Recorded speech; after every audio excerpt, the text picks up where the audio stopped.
It was eventually time to move on, and I decided on private practice because I think the autonomy loss is quite real in large healthcare systems, and you become more of this part of a large machine where you're just expected to manage certain things, but you can't do them as a physician. You're doing them as simply another part of a large system.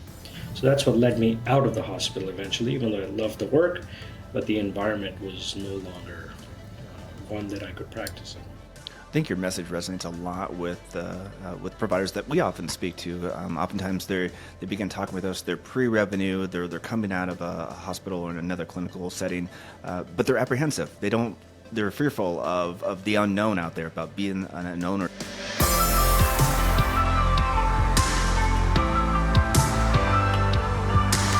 I'm Don Davidson, and today I'm joined by Dr. AJ Shergill. AJ is a physician, entrepreneur, and founder of Metric, a telemedicine practice treating substance use disorders and mental health. AJ, welcome. Thank you for being here. Thank you, Don. It's great to be here. You kind of took a unique path because I remember seeing that you earned a healthcare-based MBA during medical school. So what was it that you saw? Like, okay, there was obviously a void there that you recognized. And then by doing that, how did that kind of shape the foundation for the work that you're doing today? Yeah, I think the big driving force there was that I wanted to do something other than medicine as well. I don't know if I had a particular interest in business at the time, but I knew enough to know that it would be helpful. When you go through the pre-med track and then medical school, it's all clinical stuff. It's all biology-based stuff, and I wanted to break that up because I had other interests. But once you're on that track, it's very difficult to make time for other things. So getting into an MBA program, and it was a dual degree program, so it didn't add any extra years to my academic training. It was a good break, but I also learned a lot of things that have come in very handy since then, and I've encouraged other physicians whether they pursue an executive MBA, because once you're a doctor, it's hard to find that kind of time. Very few are going to give up a job to go back to school, but an executive MBA can still do the job, or anything where you get a better foundation in business principles, accounting, finance, economics, because they're all part of what we do. You can't get away from that, right? We don't practice medicine in a vacuum. So it was pretty helpful to have that MBA. So was it during that time in med school residency or during your MBA that you decided that you wanted to become a practice owner, or was that later on in your post-residency journey? Yeah, much later. I really still just wanted to be a hospitalist, and I really enjoyed that work.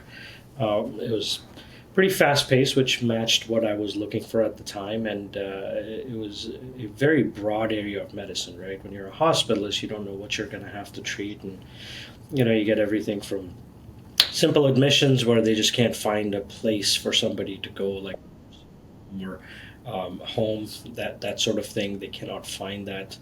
All the way up to life-threatening cases where you are literally saving people's lives within a matter of a few hours or a few days. So you see a lot, and that's what the draw was. I saw that in residency, and I wanted to continue that. It was a lot of fun to do that for a number of years until it wasn't, for unrelated reasons, right? It was eventually time to move on, and I decided on private practice because I think the autonomy loss is quite real in large healthcare systems. You realize over time that they just keep chipping away at your role as a physician, and you become more of this part of a large machine where you're just expected to manage certain things, but you can't do them as a physician. You're doing them as simply another part of a large system.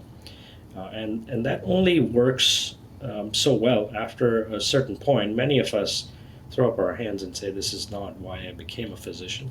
I'd like to practice autonomously, So that's what led me out of the hospital eventually, even though I loved the work, but the environment was no longer one that I could practice in. I think your message resonates a lot with providers that we often speak to. Oftentimes, they begin talking with us. They're pre-revenue. They're coming out of a hospital or in another clinical setting, but they're apprehensive.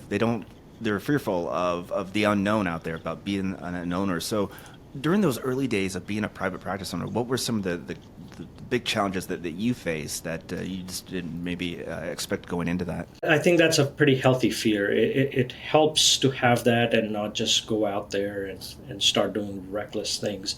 But it can also be too much, right? You don't want to be so fearful that you don't take the right steps, and then you'll definitely not make things work.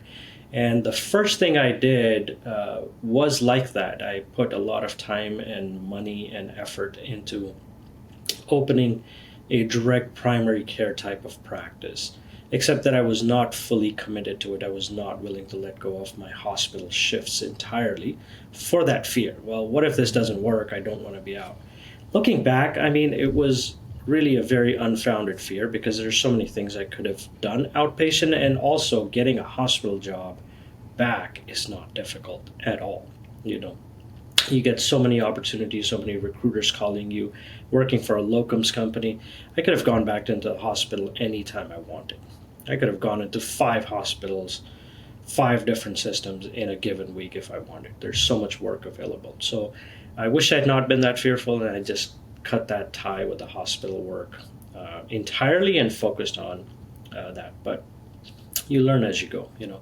So that first thing did not work out very well because I never committed to it. But I was still very interested in just making something of my own work, and eventually found addiction treatment to be that space for me. That started working. It was also a part-time thing initially, but then I got additional opportunities in that same space that kind of opened the doors for where I am today. What was it about addiction treatment specifically that you felt like that would be a good fit for your work? I think at that time I was probably ready to do something niche. As I mentioned, hospital medicine is very broad. You have to focus on a lot of things.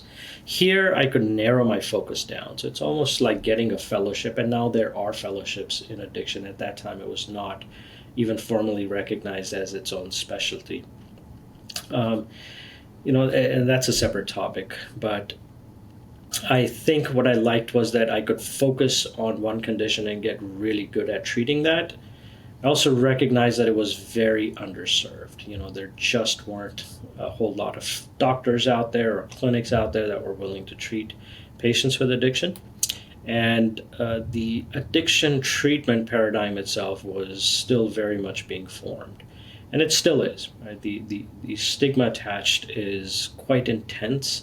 And although we're starting to make progress with that regard, we're nowhere near, recognizing the damage the stigma does, from the society at large to the law enforcement and even the healthcare system, right? Everybody just looks down on patients with addiction so much. And I found that it was easy for me to get through to many of the patients by simply treating them with a bit of kindness and dignity and listening to them, right? Because they get thrown about so much in the healthcare system. They bounce from doctor to doctor. They can't find primary care. They're often relying on emergency rooms and overusing them, costing everybody a lot of money in the process, not getting any results. Well, I could change that part.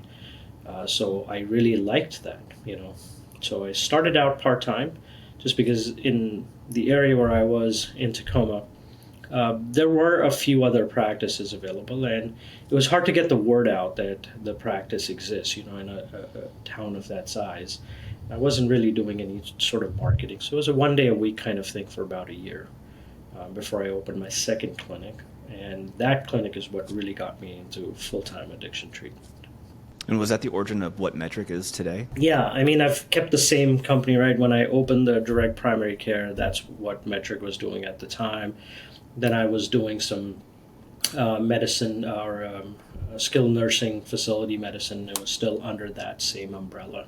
And then eventually when I found the addiction treatment niche, I gave up everything else and just continued with the same company, basically, same entity, and turned that into the addiction treatment program. I know with practice owners, one of the things they have to think about is the different payments they're going to accept, whether they're going to accept insurance or be cash pay only or eventually become a hybrid. How do you counsel providers on that topic of, because oftentimes providers will say, I just don't want to I don't want to deal with insurance companies just for the business and logistical reasons alone, but I also recognize too, there's a large population of the addiction treatment community that is covered by insurance. So what's your messaging on that front? Yeah, I think that's the first fork in the road, and you really have to decide, because it changes how you practice and what kind of practice you can expect to build.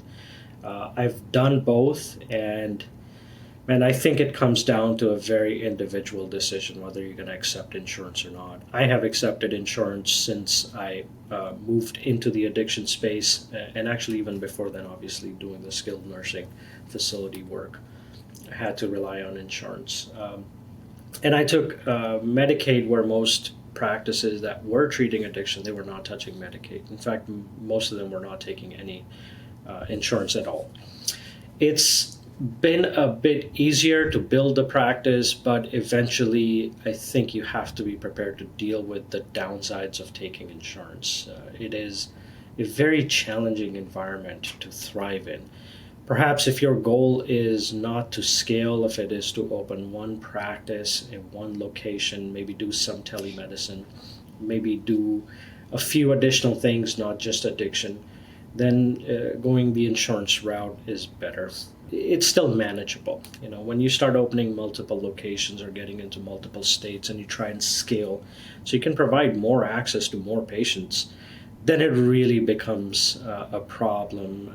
In my experience, the insurance companies try to throttle growth in a number of different ways, even though all you're doing is the same service in a new location, right? You're not doing anything different, but you start to run into these challenges, and it's very disheartening. It's disappointing. It's a major challenge in providing these services. I could be treating patients today in another state, but I know that it's going to be a good 3 to 6 months of a lot of work to get those credentials and the contracts into place.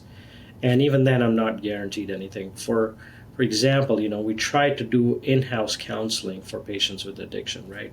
It's a recognized paradigm that you want to add the medication piece and counseling, whether it's for mental health or substance use, together. You get better results. Patients are more engaged, and you can solve more problems for them by getting them involved in their own care.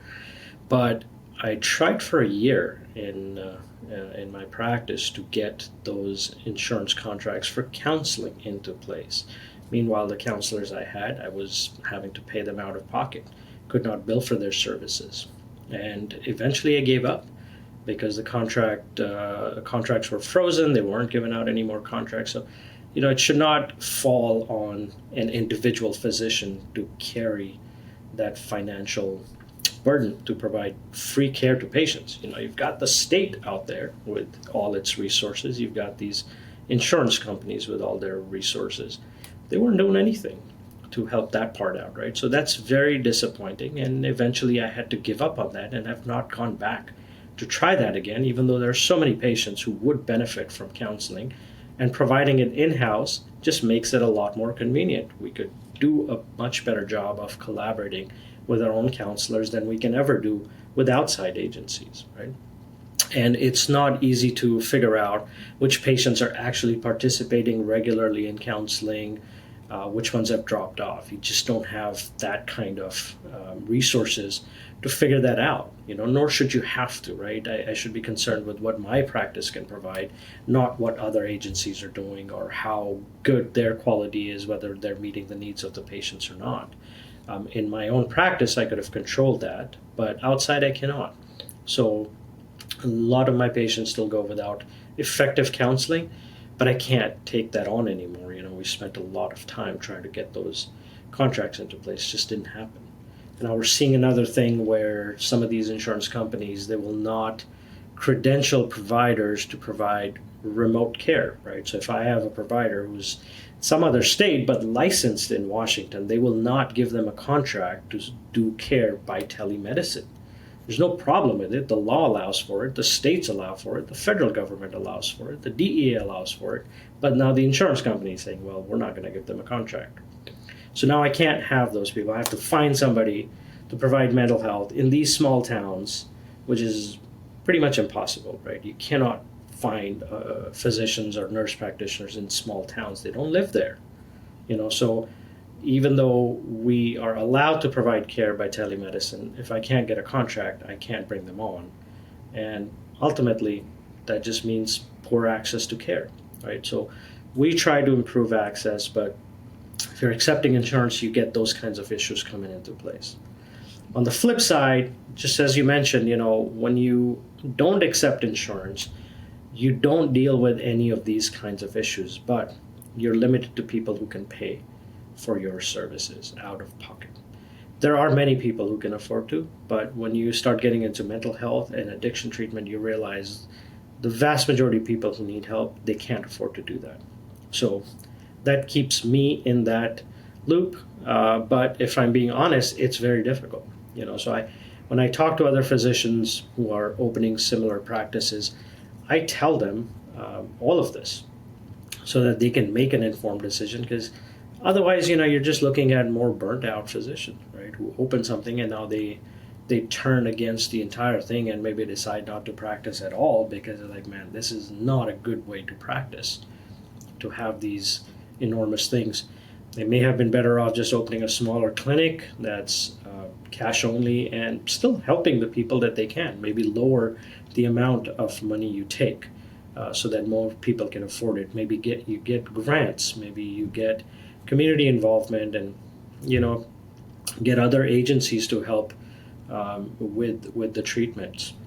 So those are avenues that can still be taken, but they require work. And these are not things that are apparent to physicians until they develop that interest and start digging and figuring out new ways of doing things. Looking back on the early days of Metric and your work in addiction treatment, what were some of those kind of the key growth strategies that you implemented that, looking back, that those turned out to be really good decisions to launch your growth? Well, the single most effective thing for growth for me was literally opening clinics in small towns where there was no other treatment available. So physical locations? Physical locations. At that time, telemedicine wasn't nearly the thing it is now. The second location I opened was because I had this group of patients driving almost 3 hours each week to come see me. At one time their van broke down. They were all traveling together in one guy's van. So they called and they were panicked that they won't make it to their appointment, they'll miss it, and we were only open 1 day a week. And then they won't be able to get their prescription. So we called in their prescriptions, but the next time they came in, I talked to them about why they were traveling this far. I had no idea that they were coming this far, because we used to just write the prescriptions at that time. It was not electronically being sent, so I didn't know where they were filling that. And they told me this was the closest clinic they could find that treated addiction and took Medicaid, And that was quite eye-opening for me. And I had a few more conversations with one of the guys in that group, the one who was driving all of these people. And I learned from him that there were a lot more people in his small town that could benefit from treatment. So I decided, instead of so many people having to drive to come to me, I'll go open a clinic over there and I'll do the same thing 1 day a week. That was quite a drive for me because it was in the opposite direction from my home. So I would spend the night there. I would run my Tacoma clinic. I would drive to this other location a couple hours away. I would stay in a motel down there, run the clinic the next day, and then drive back. And one of my staff members, I only had one at that time, she would join me there and help run the clinic. Well, within about 2 or 3 months of opening the clinic, we got slammed with patients. Once they recognized that there is a clinic and were able to get treatment, man, we had to vacate our lease at the first spot because there's a small strip mall. On one side was a couple of lawyers' offices, including the landlord. On the other side was some financial services firm. And imagine there's like 50, 60, 70, 80 homeless people, drug addicts outside in the parking lot, in the vestibule. And they all started complaining that you can't have all these people here. Well, patients weren't causing any trouble, not at all. They would quietly, patiently just wait for their turn. But that just wasn't going to happen. So I had to give up on that lease, and probably needed a bigger place anyways with that many people. And but we got extremely busy because there was no other treatment available anywhere. These people, their only option was use heroin daily to avoid withdrawals, or now, hey, there's treatment available. I want to get into treatment. They couldn't all afford to drive 3 hours away. So we got super busy, and that's when I recognized that there is such an enormous need, and there's no way that I can see anywhere near this many patients myself or in one day. So pretty soon, probably within 3 to 4 months of opening, that became a full-time clinic. And I was spending 2 nights at the motel there, then I was spending 3 nights and running that clinic 3 times. Then we started getting patients from other neighboring towns. We're like, oh, we're going to go there. And some of these were 45 minutes to an hour away. So I'm like, okay, well, I'm going to give up everything else I'm doing and just focus on opening additional clinics. Then I started bringing in other providers and, continued to grow that way. And then the pandemic came along. We were looking to open additional clinics on the eastern side of the state, because there was a lot of need there as well. But the pandemic put a halt to that. And then, the whole telemedicine thing started going. So I haven't opened any more physical clinics, but we've continued to grow virtually. And then I opened in another state, and now we're looking at opening in yet additional states. But the new things I'm opening, I'm going away from insurance because of some of these reasons that I mentioned. I'll continue growing in the states where we are insurance-based, but I'm not looking for new insurance contracts in the new states. I'm just going to open cash-based services and see if we can find a model that works for a good number of people. There are always people who are left out. That's unfortunate, but we don't want to let that stop us from treating the ones we can. So right now, what would you say is the approximate allocation between in-person versus telehealth patients? So we have a bit of a unique setup because through the pandemic, everything's been telemedicine in a way, but those patients still come into one of our physical clinics. So we maintained all of our physical clinics. One reason for that is that many of these patients simply don't have good broadband internet access. And we see that with the patients who are virtual only. It's a daily thing where there are people who just, despite trying 10, 15, 20 times from different spots, they cannot connect, And if we can't have a good connection, they can't conduct the visit, right? So that's a challenge. Many of them don't have phones all the time. I had a patient yesterday who was sharing a phone with her husband who was working, And so they only have one phone between them, and he took the phone to work, so she missed her appointment. And she had to call in the next day. So these are challenges that exist. Now, if you have a clinic in a small town that's accessible by bus or even by walking over, then it solves that problem for many patients. They can at least make that trip, get their visit without having to stress over whether they'll be able to connect or not and get their prescription. So in that sense, we've maintained a physical presence. Our providers are all remote, though. Again, it's a huge challenge to find addiction treatment physicians or nurse practitioners in these small towns. If the DEA takes away that freedom that we can provide these treatments by telemedicine, a lot of these patients are going to go without treatment. And we're not the only ones recognizing that there's a whole movement across the country, because a lot of places have started providing treatment by telemedicine for these kinds of issues, and we all recognize that that's going to be a huge burden. How do you just, for 3 years now, I've provided telemedicine care to people who are very, very stable, and we're effectively treating them. And you just say, well, starting tomorrow, we're just going to take away your ability to do that. Well, a lot of them are going to relapse. Many of them are going to overdose and die. Right. So far, it seems like the DEA is on board, and they've continued to push down that requirement to see people in person. And hopefully that becomes a permanent sort of solution.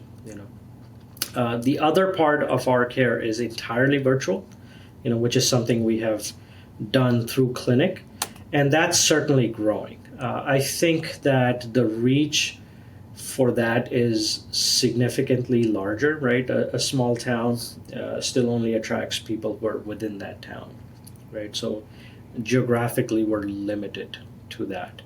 But virtually, I can target the entire state. It doesn't matter where they are. The limiting factor, as I mentioned, is whether they have a good connection or not.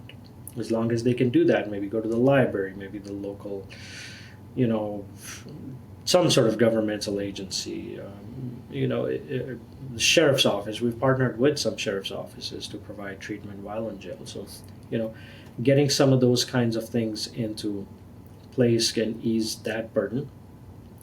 I'd say at this point we are probably getting 35 to 40% of our patients in virtually, and I'm thinking this year it'll probably flip where the vast majority start coming virtually, and the rest are coming in through the physical location. Part of that is, not opening physical locations anymore because those are much harder to maintain, right? It is difficult. All the local laws and regulations, the utilities, the tax payments, all of that. There's a lot of administrative burden for opening physical clinics, hiring staff, and there's a lot of staff turnover. So those are all things that you have to deal with if you have physical locations. You touched on some of the expansion plans that you have in the works. Can you touch on it's kind of like the treatment types? Because I caught that you said that you really focus on the cash pay, less on the insurance contract side of things with some of these expansions. What are the treatment areas that you're going to be focusing on there? These are in different states. So right now we're in Washington and Nevada providing care insurance-based, but we're opening in California and Florida next. Different entities, they're not the same entities, completely different, and I've decided not to get insurance contracts there. We're going to be virtual only unless the requirements change either on the state level or the DEA level. Then we obviously have to reevaluate that, but the goal there is to be virtual only and take some of the capital that would have gone into physical locations and all the resource requirements they have, put that into marketing instead, right? Build a virtual presence, if you will, through clinic, so that we can target the entire state. And that way we are expecting to have enough patients to make each of those practices stand on its own.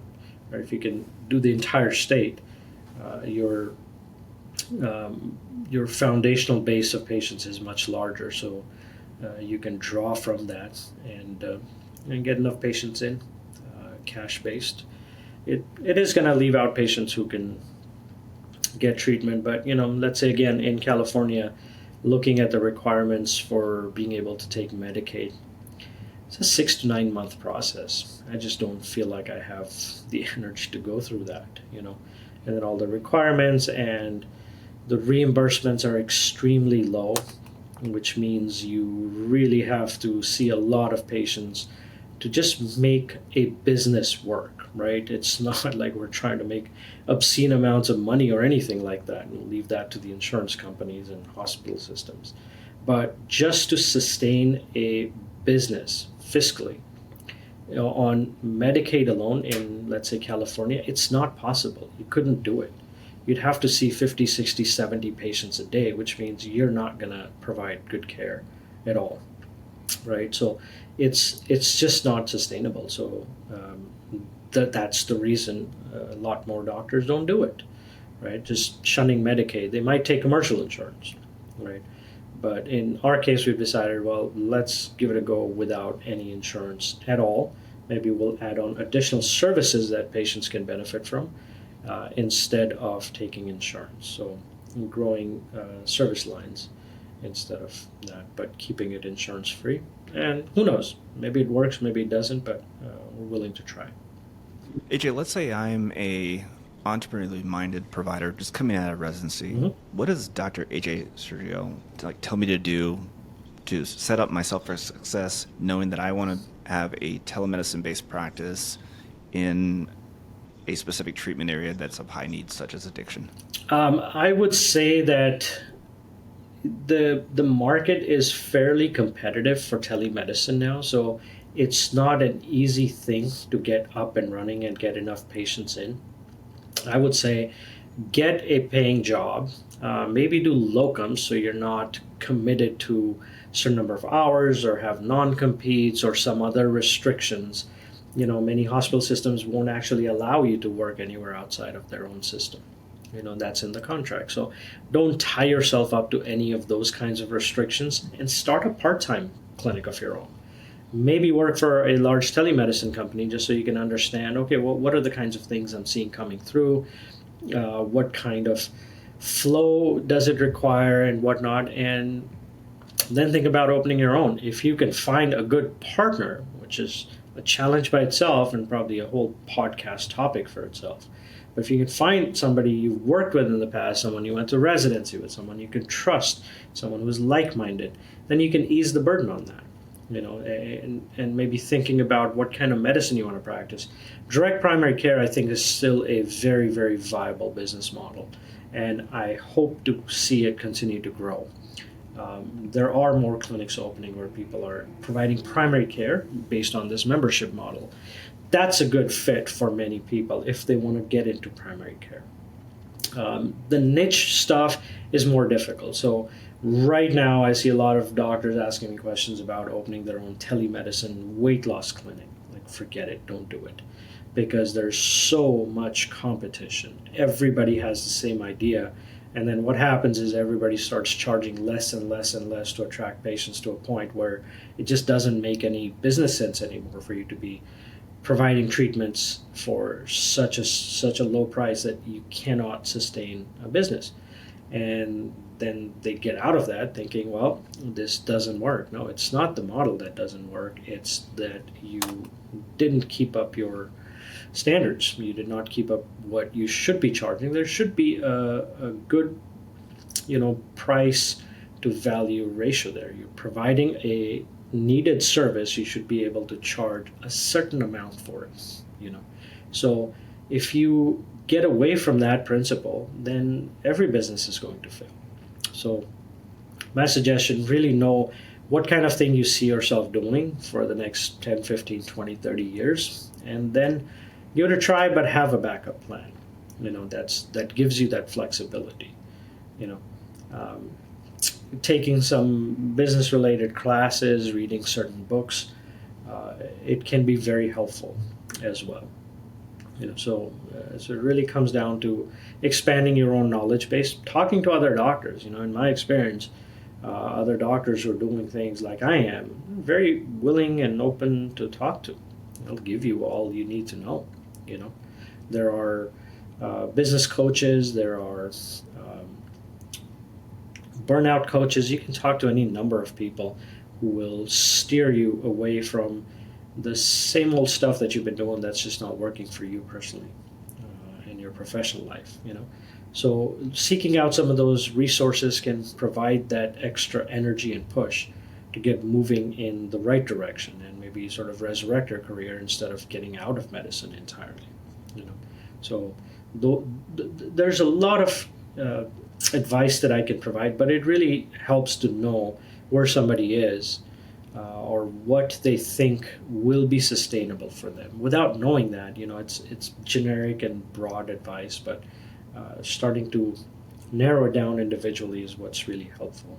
AJ, in our final minutes here, if you could take us out with something outside of your professional work, something of like a passion, interest that allows you to recharge, because I know, like, as a provider, I'm sure it's time consuming, it's energy consuming.